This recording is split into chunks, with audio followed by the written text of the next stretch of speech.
Okay, we're now live. So welcome everybody to the second session of the first part of the 2020. Sorry, I'm just going to. So the second session of the first part of the 2020 Connected Mobility Hub investor event. So for those of you that didn't see the first session, which was last week on Wednesday, you can see it on YouTube. Andrea in a second is going to upload the links in the comments so that you can see it there. And for those of you that want to join in the rest of the sessions, we'll be doing another session on the 21st at 12 o'clock and another session on the 28th at 12 o'clock. And then for those investors that are watching this, on the 3rd of September, we're doing an online networking event and one-to-one meetings. So between, just before lunch, we're going to be doing investor-to-investor networking. And just after lunch, we're going to be doing one-to-one meetings with the startup. So there's a link to sign up, I think, in the post. If not, I'll check afterwards and I'll add it into the post. Form for you to sign up for that networking event. So I'm not gonna give a very long explanation of what we do at the hub, because I did it last week, and most of you that are connected will already know what we do. But I am just going to share one slide. Okay, so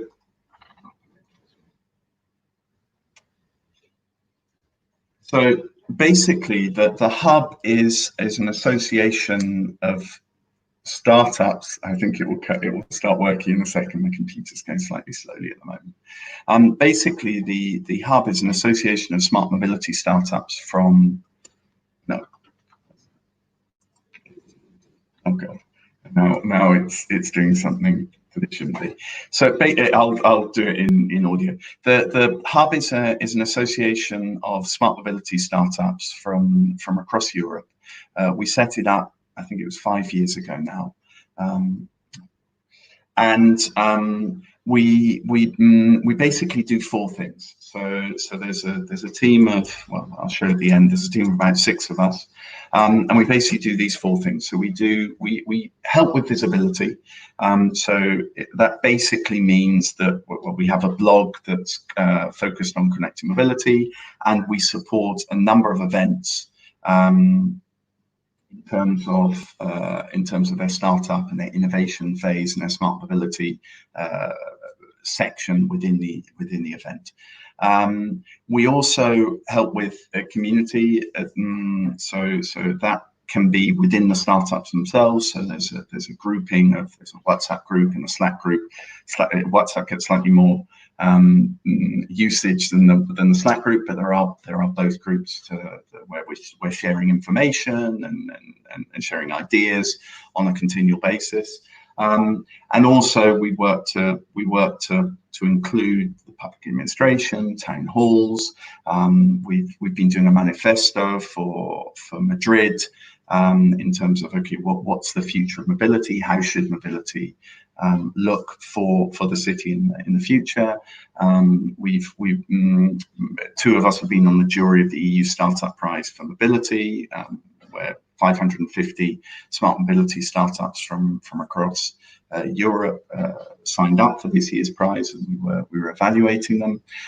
So generally, we help to connect different players within the ecosystem. Open innovation is specific to, obviously, corporates. So what we do there is we help with sort of scouting and I guess screening of solutions for different corporates. We have about 75 different projects that we've been supporting over the last couple of years. That was something that didn't start at the very beginning. And investment. So investment, we have a community that we have currently on Startup Includer. It doesn't quite get enough movement on it. So we're thinking of moving to something that's a little bit more simple.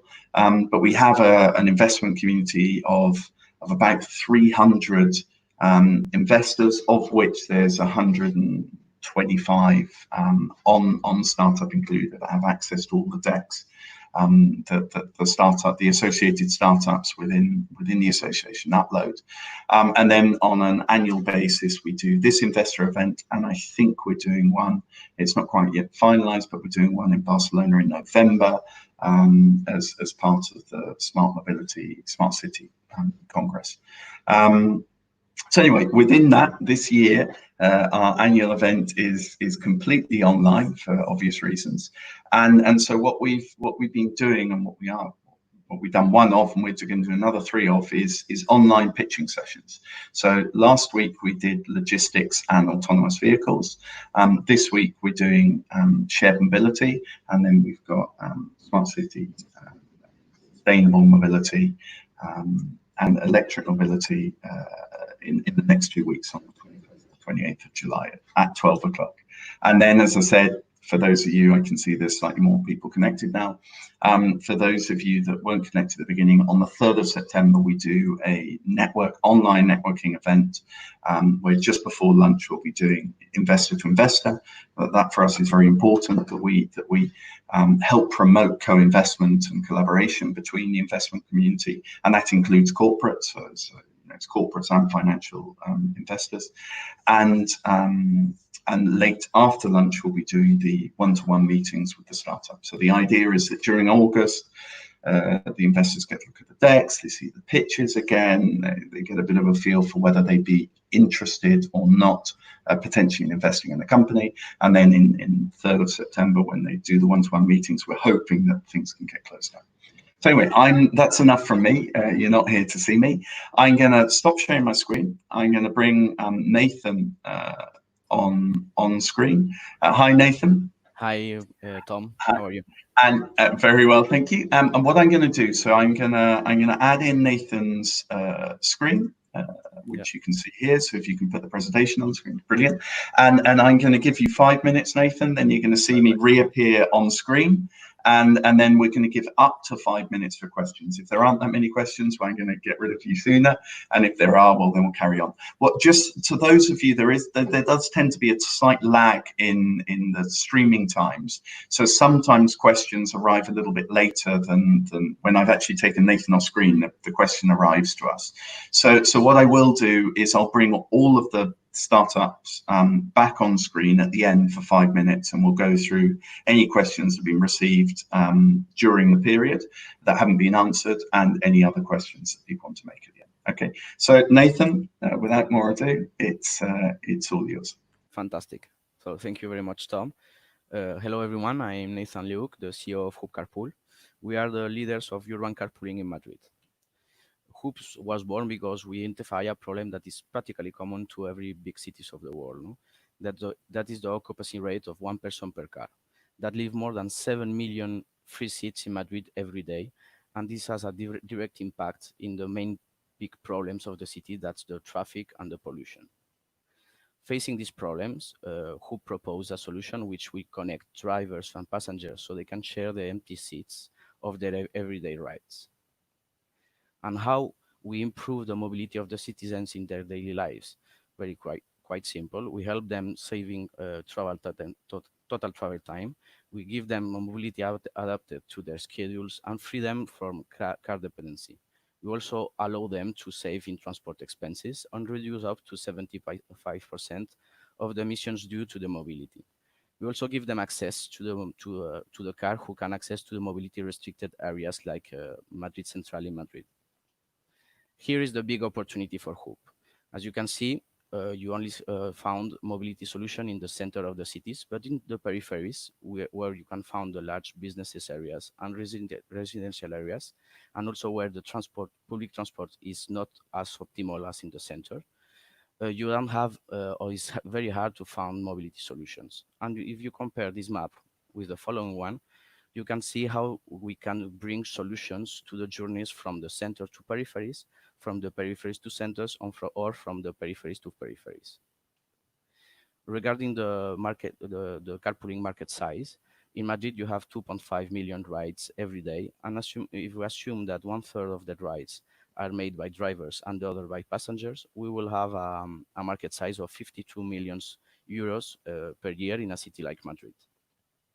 Our business model is quite simple. It's the passenger pays to the drivers and we get a 10% of commission. And we recommend a 6 cents per kilometers. The average distance of our users is around 20 kilometers. Hoop, Hoop seeks to collaborate with companies, universities, public institutions, or strategic partners to acquire users. So we already collaborate with companies like Pfizer, Procter & Gamble, Indra, IKEA, ENG, with the main universities in Madrid, and with public institutions like the City Hall of Las Rosas. We have opened a new business line during the confinement that is Hoop for Hospitals, with a pilot test with the Hospital El Escorial, financed with for the European Community. And we also have a partnership with Universia, that is from Banco Santander, who give us access to more than 10 million students that they are distributed between Spain and South America. With this strategy, we want to create a community by collaborating with the key actors of the society in order to reach a common goal, that is reduce the mobility emissions and increase the human well-being through carpooling. In less than 4 months since we launched with only the new universities, we achieved these metrics, and we had more than 4,000 new registered users, more or less 400 trip shares, more than 2,000 published trips, and more than 10,000 search trips. In the end of the year, we want to achieve more or less 8,000 trip shared, and for that we are doing around an investment round of 100,000 euros with a premium evaluation of 1.4 million euros, and we have already 35,000 euros committed. We are a team very ambitious, and we are positioning ourselves in the right way for achieve our goals. So in 2021, we want to be in 4 cities. In 2022, we want to be in 10 cities, achieving more than 2 million trips shared. And in 2023, we want to establish ourselves in that 10 cities, achieving more than 10 million trip shares. The team of founders of Hoop cover practically the strategy, the strategic areas of the business. Our biggest part of the team is in the product, that we have more than 6 people working for full time.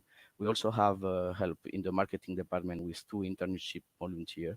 And also in the business development, we have the help of Daniel Perez, that is a partnership manager. We have very specialized advisors that in different areas like impact businesses. Others are managers of big corporation, and others are successful entrepreneurs. In the investment, we have achieved an ENISA. It's a Spanish soft loan of 100,000 euros, and we have achieved an private investor investment with Epsilon Ecología of 100,000 euros. So thank you very much for having the opportunity for pitching in the Mobility Hub event, and it's always a pleasure to collaborate with you. And I will be pleased to answer every question that you have here, or you can write me in the mail that you will find in my deck. Brilliant. Thank you very much, Nathan, and right on time. So I got no complaints whatsoever. Really good. So whilst we're waiting for questions to come in from the audience, I had obviously there's one large one, which is the elephant in the room, which is COVID-19.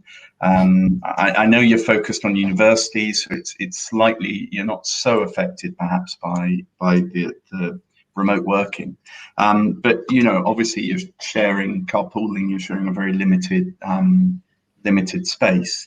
The figures you put on screen were from November to February, which is obviously, we know why, but can you just explain, so what's happened since March and with the COVID, the activity stopped totally in the application. That's the truth. But the thing is that with the COVID, we have a big opportunity, and that's because the people, we will have a change of the mindset of the people. The people will avoid the big crowds like the public transportation, and also will be more sensitive with the savings, like it happens in it happened in the 2008 crisis with BlaBlaCar, and that's a big opportunity because we see that we can give an alternative to the people, to the citizens, that they don't have to go to the public transports and have these big crowds. And during the confinement, we have closed a lot of agreements because of that, and because the different companies tell us that they don't want that their employees go in public transport to the offices, so they want an alternative for go, and a more secure alternative of mobility for go to the offices.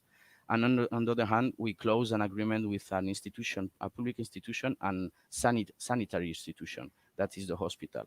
We opened the new line that I said before of hospital for hospitals, and we have a very, very, very good answer with that. So we are seeing that the COVID is a big opportunity for the carpooling right now. So you know, okay, that in theory that's all great, but what are the metrics? So take January, okay, so no COVID. Well, there was COVID, but no COVID in Spain. Really, not much in January, and take, I don't know, 15th of June to 15th of July, because obviously these things are changing by day. No, How is the usage of the app in comparing those two periods? the thing is that all the collaboration that we are doing, we had during the confinement, and we are doing in the summer, are focused for launch in September, because all the company will launch in September with all the employees, and the employees will come back to the offices in September. And that's the same case with the hospitals. It's the same case with the universities. So we will see the results of this in September. But we have closed a lot of agreements that they want with companies or institutions, public institutions, that they want bring this solution in September. So we will see, and we will have in September much more companies that we had before the confinement, and much more universities. So we hope to have much better KPIs. Okay, you didn't want to answer my specific question, but okay, no worries. So in terms of new users, I saw that you had about 1,000 new users per month. So independent of the trips, right? Mm-hmm. You had 1,000 new users per month from November to February. How many new users? So not trips now. Same question, similar question.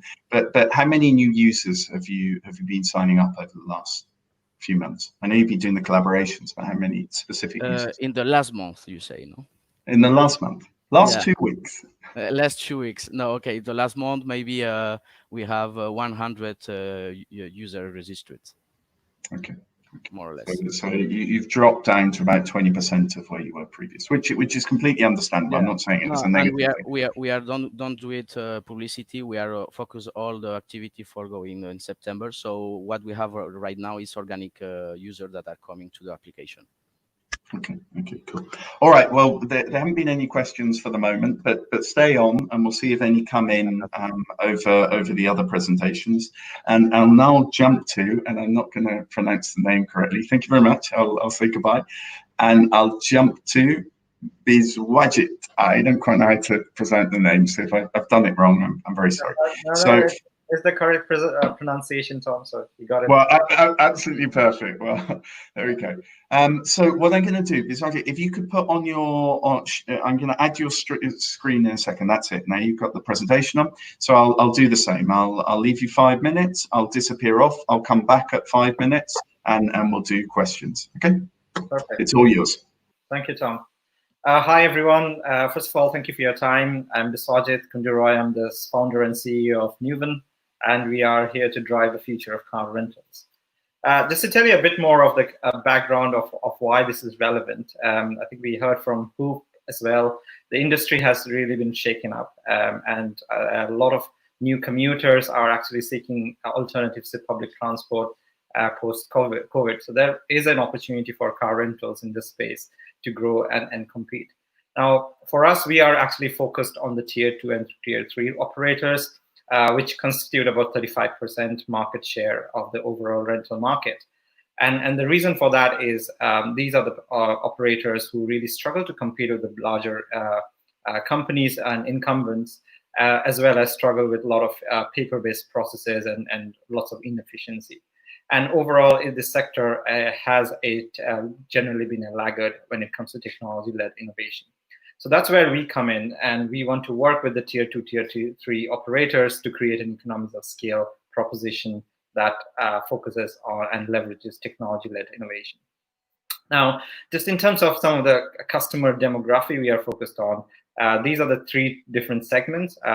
We have holiday rentals or short-term rentals, which are kind of more commonly known. We have private hire rentals, who are also smaller operators and focus mostly on renting out to Uber drivers, etc. And then we have the corporate rental customers as well, who often are slightly mid-sized and offer rental services to businesses and other corporates. The market share is quite big, as I mentioned, 35% globally. Just to give you some anecdotal numbers, in the UK we have about 1,500 plus independent car rental companies. In Spain, we estimate there are about 2,000 of them. Across Europe, more than kind of 10,000, and US is also kind of a very fragmented market. So there's a lot of market share that we can play with, and typically most of these operators tend to have a fleet size of anywhere between 250 to 300 vehicles and an annual turnover of 1 to 2 million. Now, what are we really offering them? So Nuvven offers a connected ecosystem platform. And what I mean by that is we are putting together, obviously we have a core service which delivers booking management, fleet management, which is powered by IoT or telematics. And also we are creating a lot of automation opportunities through our data science and AI team. But we are also putting together some very competitive or innovative players in the market, especially around things like providing biometric security, providing digital payments, keyless entry, and then more kind of on the savings and economic scale benefits, things like integrated leasing and on-demand insurance, which I'll talk to you in a second.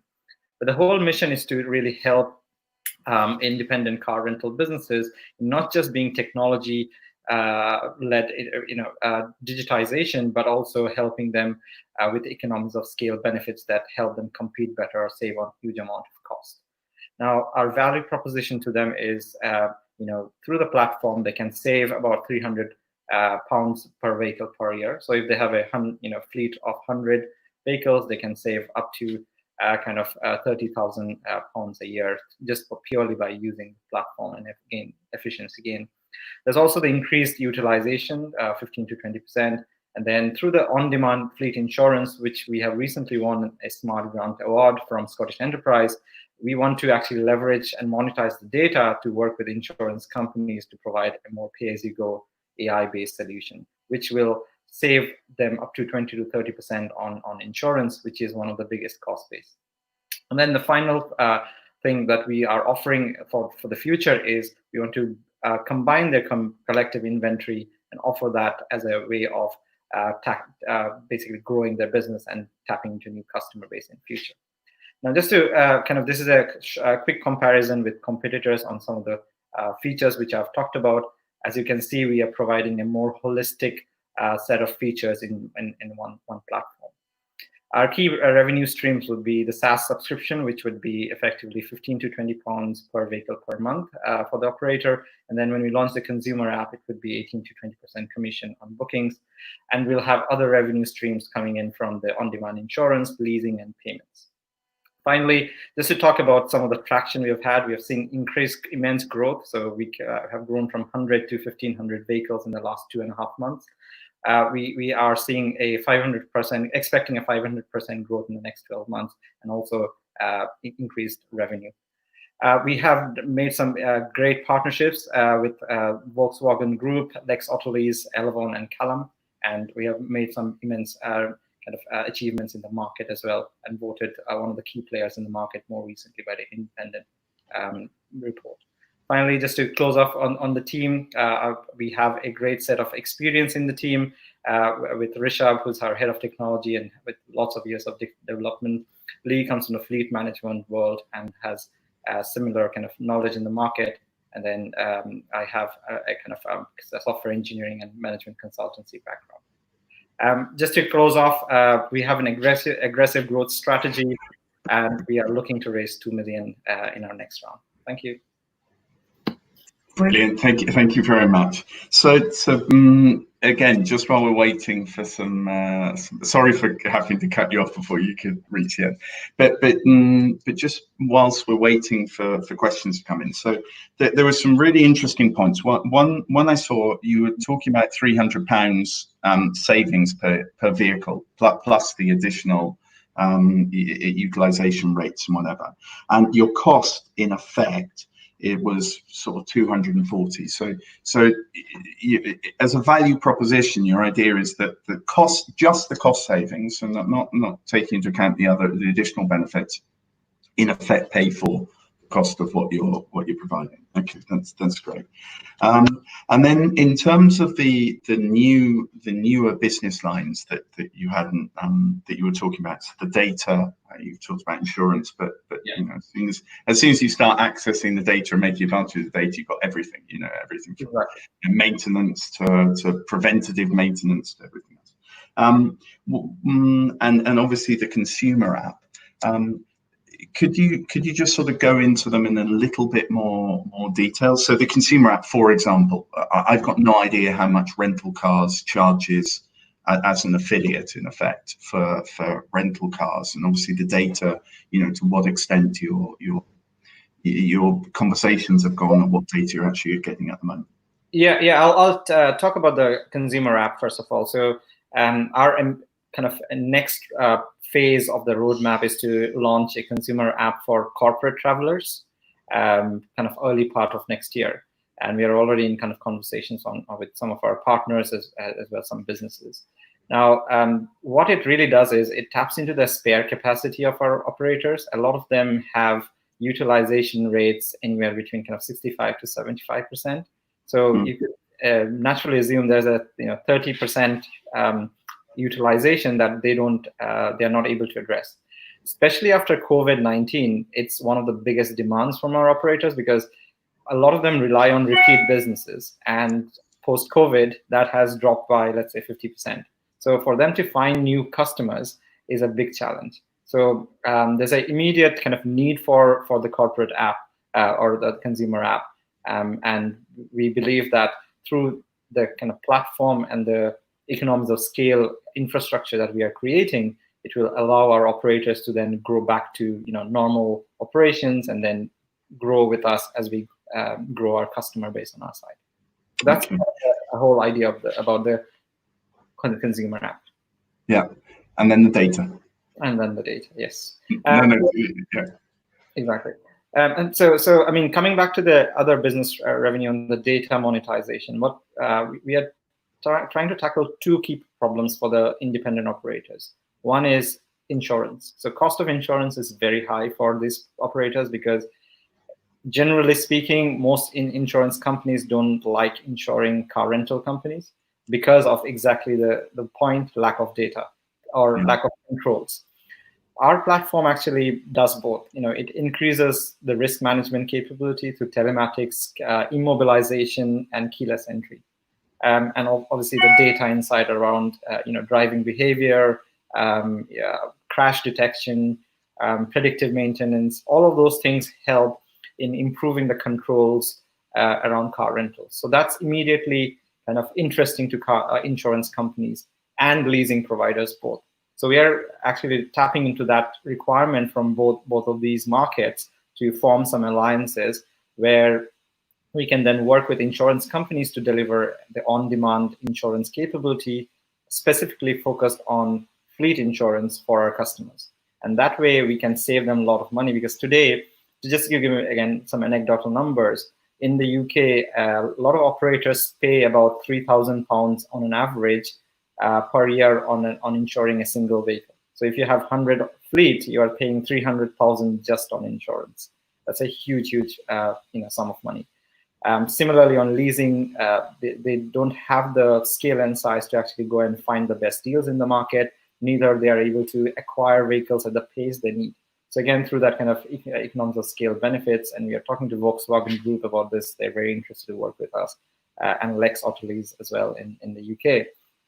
We are creating kind of committed volumes, or we are talking committed volumes to those companies, and through that we are trying to offer the leasing prices at discounted price to our car rental operators. So all of these kind of various bits and pieces that we are pulling together allow us to create a more compelling and economies of scale offering that then we can take and create a big supply chain. And then with the consumer app, we start to meet the demand effectively. Okay, cool. Just one last question. We're running out of time, and there's no questions coming in from the audience, which is a pity.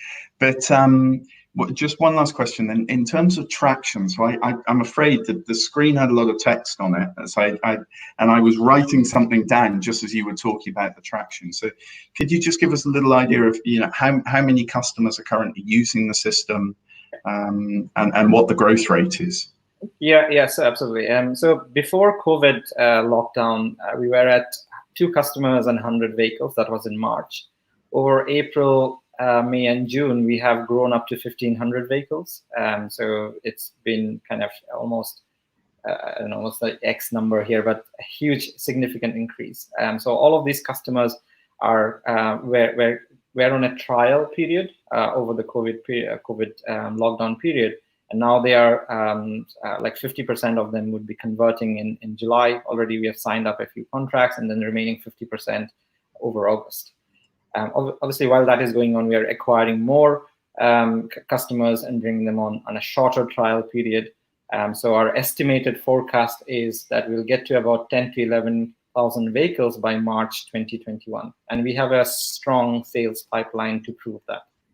In addition, just in terms of revenue, so we are looking at kind of a 10K MRR by end of August, about 20K by end of September, and so on and so forth.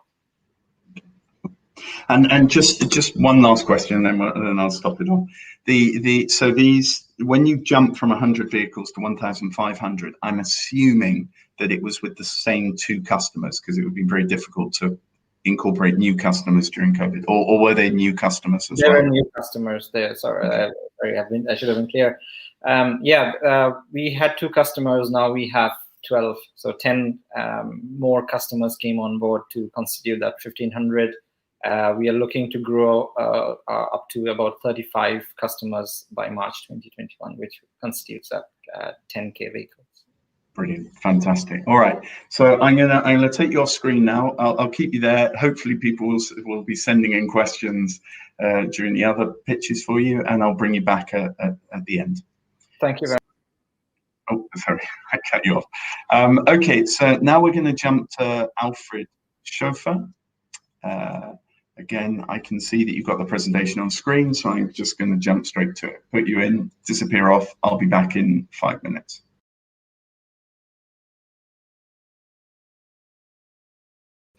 You're muted. You're muted. Unmute yourself. Hi. There you go. Sorry, I should have checked that before I disappeared off. Now I'll give you 5 minutes. Okay. Well, here we are. We are Alfred. This is our motto. We are there when you need us. We would like to let you hear with a small video that tell you our inspiration.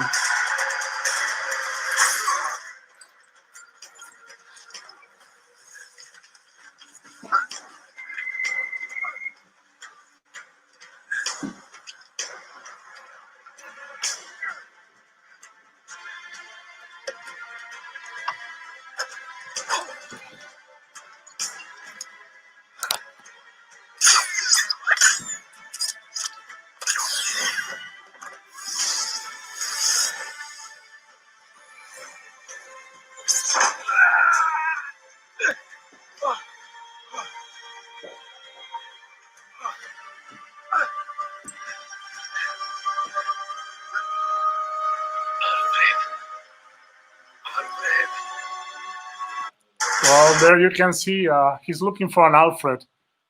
This is our motivation. So what I'm going to tell you, we have find a problem. First, we have medium and long distance trips that are longer than 1 hour, where the origin is farther from 20 kilometers from the city, where the taxis and VTCs are not a good option. due to the cost, availability, or trust. We have also vehicle maintenance management. We all know it's an unpleasant task. It's time-consuming, it's inconvenient, and costly. We also have the experience renting a car for between 1 and 9 days. It's a cumbersome, difficult process, and it usually has hidden costs when you go to the agency. And we have the rental and renting small and medium-sized companies. We have a stock of vehicles, and they are not generating any income. So where's our solution here? Democratization of the chauffeur service as a pay-per-use. So we take you in your car. We can take care of the maintenance. We provide you with the car that you need with an all-inclusive rate, and we are helping to give profit to the stock of small and medium-sized companies with those vehicles that are not renting now. How are we going to do it? Driving the client's own car to reduce costs and ensure availability, also automating drivers' tasks and routes for maximum occupancy. We are already doing it with types of consumers' cars, a maintenance schedule and process automation, also with close offers, all-inclusive car rental, and offering these small and medium-sized companies the basis maintenance and management that we have for their fleet that are not using, in addition to a sales channel that they do not currently have without competing online. Why right now? Due to the presumed increase in the use of private vehicles, we all know, because as after 2018 crisis, the people tend to extend the life of vehicles, and then more maintenance. We are there to serve aging population who have a car and want to continue moving in it, and for the greatest interest of companies in vehicle delivery service as ours, and also to increase the car fleets. Due to the increase of car fleets, from which is necessary to obtain a profitability. What makes us be the best option? Well, we have a variable cost from our drivers and also for the bases in airports and train stations. We are 24/7 service. We are there. We are comfortable and safest option. We already have a travel agency channel, the fine format to attract rental companies. We are not having cars, not having fixed costs, but we are working with different agencies, so we give a wider range of cars for the client, and we have a management software already which is growing and adapting according to the real demand of our clients. We have surveyed the market. You can see our TAM is 18,000 million euros, the SAM is 600 million euros, and our goal, our sum is 10,000 million euros.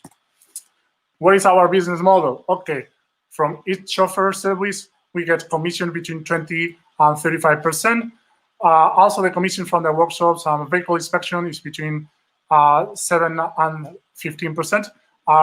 We have our own services where the margins are between 17 and 30% to 25% if we are talking about cleaning or maintenance. And we are looking to get the rental management services. We are looking for a commission around 20% of each service.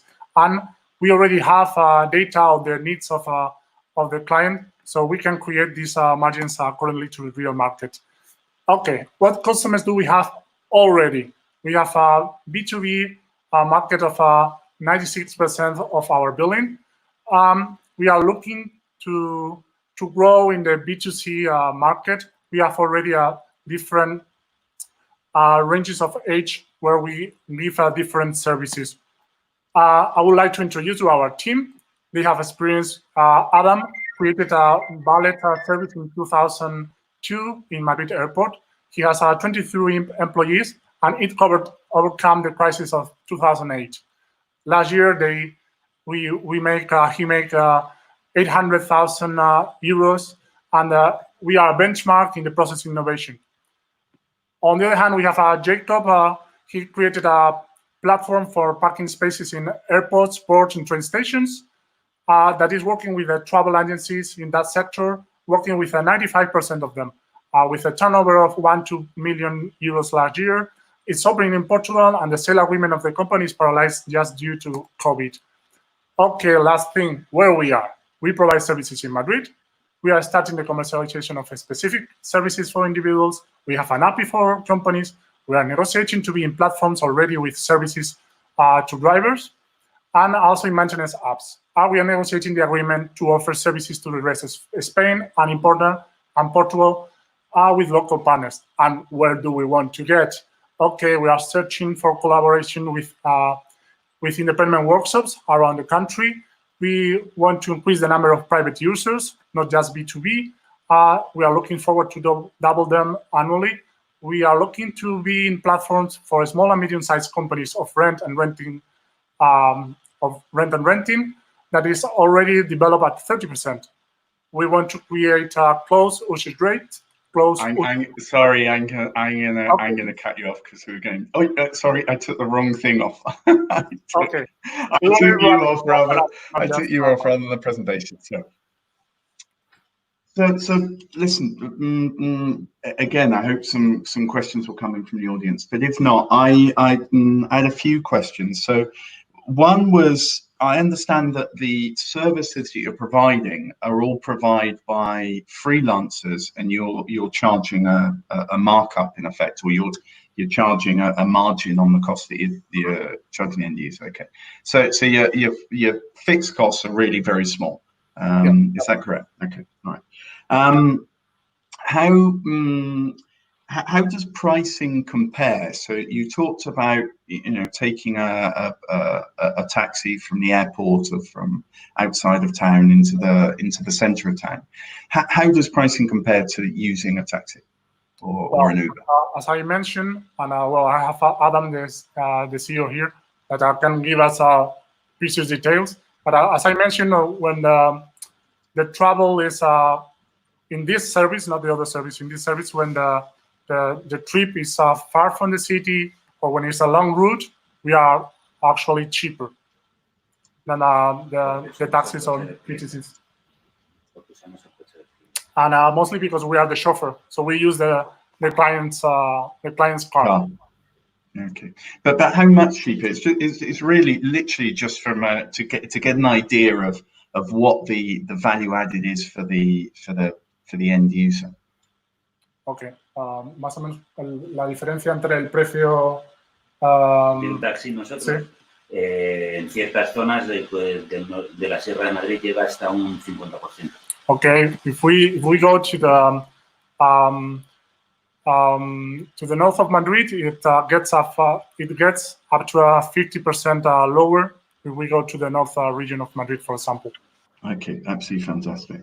And then I sort of, when you were, because you were going faster at the end, because I was hurrying you up, I saw that you had a CAC, if I'm not surprised, if I'm not wrong, of about 500 euros and a lifetime value of 10,000 on your B2B customers. Is that correct, or did I write down the figures incorrectly? Yeah, los números. It's el CAC is 500 euros. Yeah. And in the B2B, and the other question, sorry, was the lifetime value was about 10,000. If I'm not mistaken, it was 9,000. 9,000. We are talking about B2B, and it's a recurrent service. They really they have a high repetition rate. They call us quite a lot. Yeah, but when we're talking about lifetime value, we're obviously talking about the margin, not the total market cost. Okay. All right, and there were. Estamos hablando del margen o del total. En el LTV estamos hablando del margen o del total. Eso es el total. Okay, la facturación total. Yeah, this is the total. Okay, so it's gross market value that you're the 10,000. There we get a 30% margin. Okay, well I wrote down 20, but okay, so actually it's 500 to 2,500, let's say. Mm-hmm. Okay, all right, and just one last thing from me, and then I'll let you go. So if I remember correctly, you had 10 B2B customers at the moment.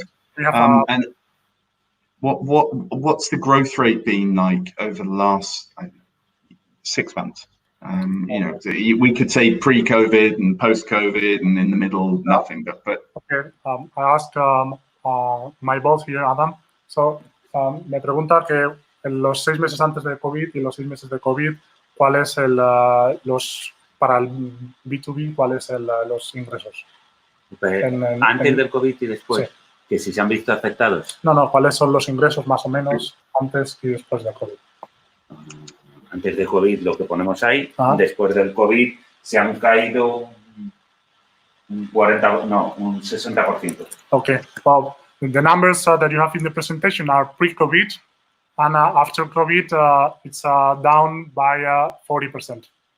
Okay, I was more, it wasn't so much the income, I was more interested in knowing the growth rate, but that's fine, don't worry about it, the communication's complicated. So okay. What I'll do, as there are no questions coming from the audience, I'll cut it off here, and I'll bring on Arthur from Not. Thank you very much for the presentation, and I'll bring you back in a bit, okay? Okay. So, Arthur, I need you to share your screen. Sorry, you're not sharing your screen yet. If you could share your screen, and then I'll... Let's do that.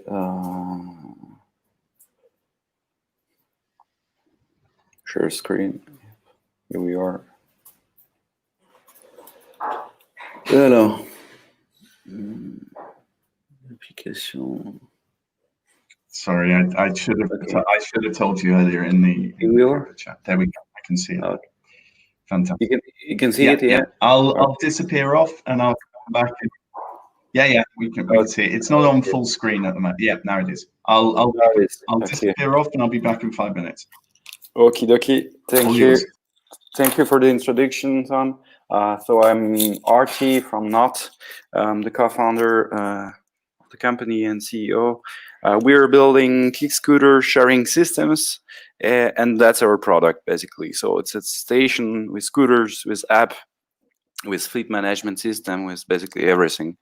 So why do we go dock instead of going free floating? Because we know that free floaters are losing money, and that's not a surprise. The station is preventing again uncontrolled sidewalk occupancy, so that makes the city happy.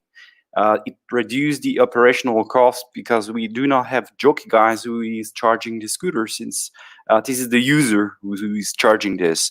And plus, it's giving the 100% availability rate for the user. It reduced the vandalism dramatically. Actually, we do not have any vandalism, and that's also a part of the reason why we are financially optimistic on our business model. The environment is also safe with us, since the station is increasing the lifetime of the scooter. It's not 3 months like Bird. It's rather 2 years that our station and our scooter are outside. Plus, it's really getting solar autonomous solution, since the station can be equipped with solar panel. So our product and services, they're kind of easy to get. It's yeah, you got a picture here. So it is a station which is working with application, third application, Not application, managing thanks to fleet management system for the operators, who can be cities, business, scooter operators, and we're delivering the scooter as well. So it's a full package. It's a one-stop shop. The crew is kind of a bunch of engineers. So we integrate vertically everything. Basically, we do the software, the hardware, the electronic, the design, the website. Yeah, it's tailor-made. The business model is kind of easy to get. It's first, we're selling stations to cities, transportation operators, business, everyone who wants to go for scooter sharing systems. And then there is a connectivity. So it's basically going to Apple, buying an iPhone, and then going to Vodafone and getting a communication flat rate. So who is buying? This is cities who wants to run sharing scooter network. Business also who are co-crowding the network, as well as scooter operators. Depending on the topology of the customer, the one is having his own application, like the free floaters, and so they are using their own app and just using station and scooter from supplier. And cities, they want the full package as well as businesses. We're out in some places in Saint-Denis, Montrouge, Strasbourg. This is in France. We're working also in Belgium and Germany, also in Uzbekistan. Don't ask me why. That was a surprise for me too. And those guys here below, they're our gorgeous customer. If you're looking to invest in not, you can also invest first in the full company, the whole company, and you can invest only in some network because you're the guy who love your cities and you want to offer that network to the cities, plus also get paid back somehow.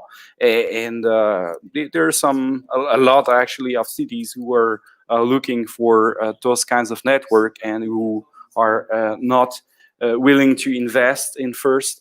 And we found some private investor who were running happy network here. So that's it. Arrêtez le partage. Et c'est parti.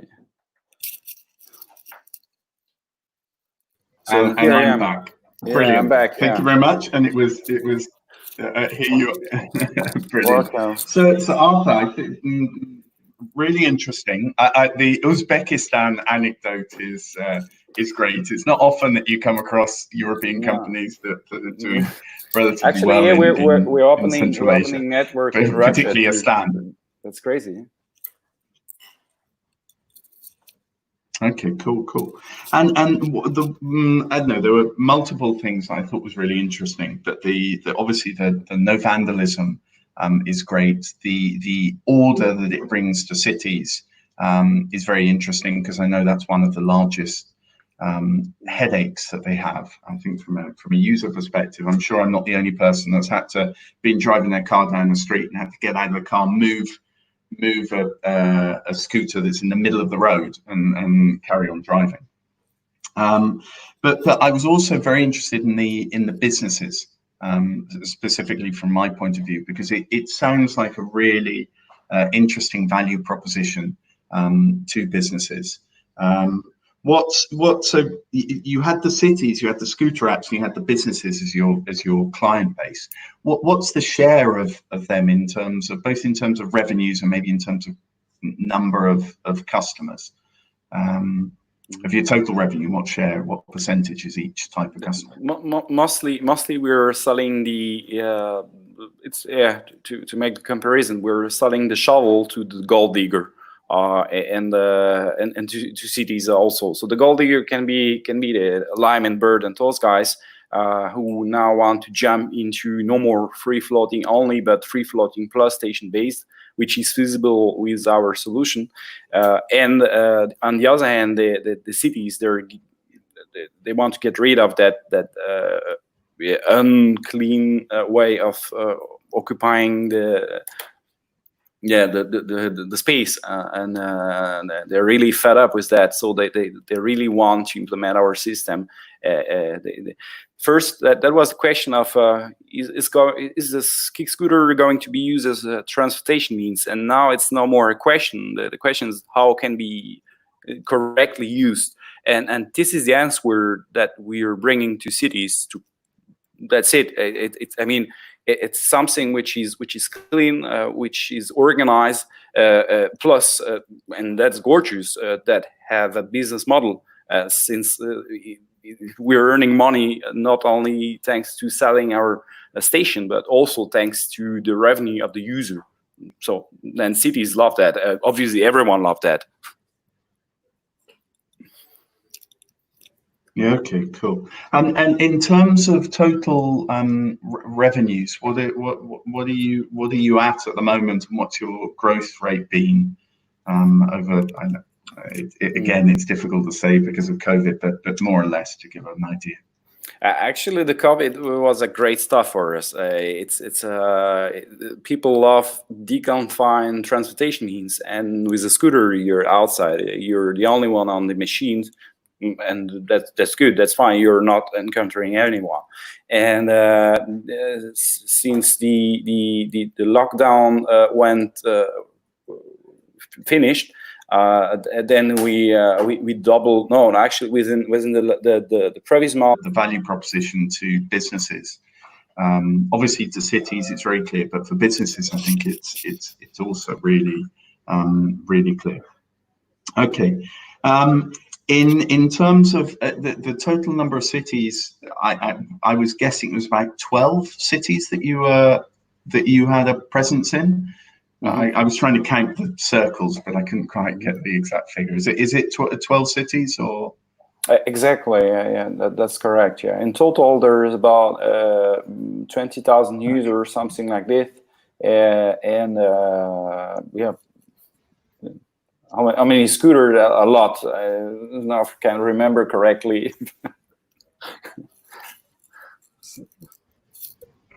Okay, cool. That's quite funny. There's this game. I don't know if you've ever played Lumosity. It's sort of a brain training game, and there's this game where you have to count the number of things very quickly that you just see on an image.